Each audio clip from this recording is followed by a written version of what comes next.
Assalamualaikum warahmatullahi wabarakatuh. Perkenalkan, nama saya Atika Rahmani, NPM 197510008.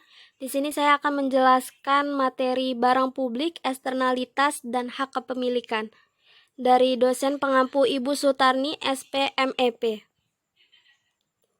Yang pertama, barang publik. Barang publik atau public good adalah barang yang apabila dikonsumsi oleh individu tertentu tidak akan mengurangi konsumsi orang lain akan barang tersebut.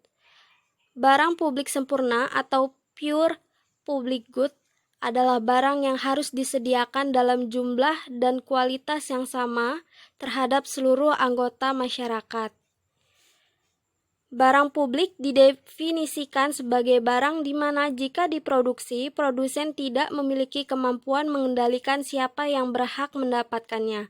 Berdasarkan ciri-cirinya, barang publik memiliki dua sifat dominan, yaitu sebagai berikut: non-rivalry atau tidak ada ketersaingan, dan non-divisible atau tidak habis, di mana konsumsi seseorang terhadap barang publik tidak akan mengurangi konsumsi orang lain, dan non-excludable atau tidak ada larangan. Sifat ini sulit untuk melarang pihak lain untuk mengkonsumsi barang yang sama.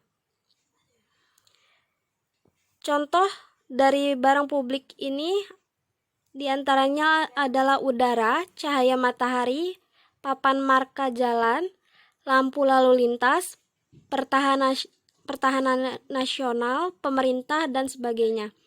Contohnya yang pertama, taman umum. Ketika kita bermain bersama keluarga di taman umum, kita tidak dapat mencegah keluarga lain untuk bermain di lokasi yang sama.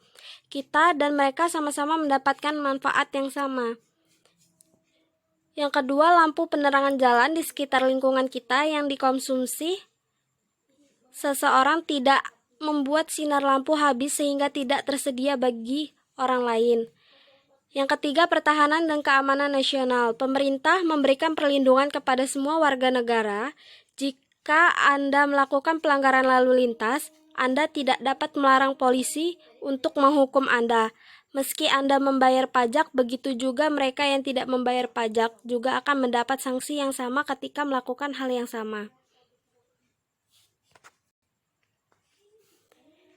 Kedua, eksternalitas. Secara umum, eksternalitas didefinisikan sebagai dampak positif ataupun negatif, atau dalam bahasa formal ekonomi sebagai net cost atau benefit dari tindakan satu pihak terhadap pihak lain.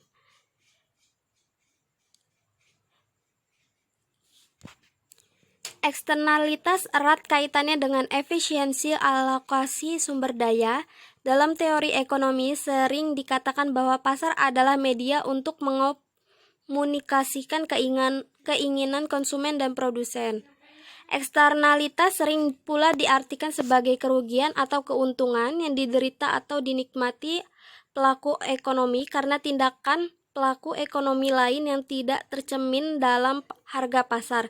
Sedangkan efisiensi pasar adalah suatu keadaan apabila suatu pasar sudah dapat mengalokasikan seluruh sumber-sumber daya yang dapat pada umumnya secara efisien. Faktor-faktor penyebab eksternalitas: yang pertama, keberadaan barang publik. Yang kedua, ketidaksempurnaan pasar. Yang ketiga, kegagalan pemerintah. Contohnya, eksternalitas negatif. Konsumsi minuman beralkohol misalnya mengandung eksternalitas negatif. Jika si peminum lantas mengemudikan mobil dalam keadaan mabuk atau setengah mabuk sehingga akan membahayakan pemakai jalan lainnya. Eksternalitas positif: semakin banyak seseorang yang membeli produk dengan jaringan seperti smartphone atau komputer, maka semakin bermanfaat juga produk tersebut. Bayangkan jika hanya kita yang memiliki telepon, kita tetap tidak dapat menelpon siapa-siapa, namun jika semua orang memiliki telepon, kita dapat langsung menghubungi semua orang dengan telepon yang kita miliki.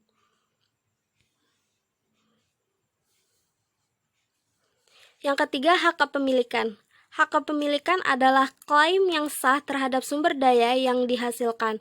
Hak kepemilikan terhadap sumber daya alam umumnya terdiri dari Gibb and Bromley 1989, yaitu state property, private property, common property, atau communal property.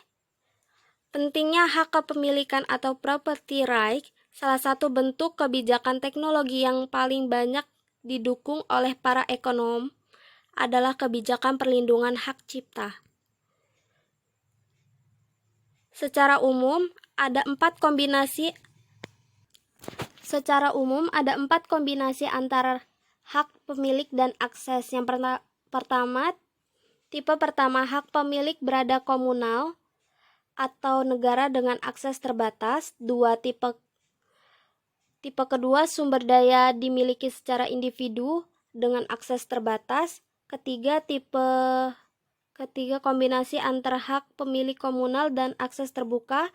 Tipe keempat, kombinasi jarang terjadi di mana sumber daya dimiliki secara individu tetapi akses yang terbuka. Contohnya, seseorang membeli tanah di daerah Natar untuk dibuatkan rumah, maka seseorang tersebut harus memiliki surat sertifikat untuk atas hak kepemilikan tanah tersebut.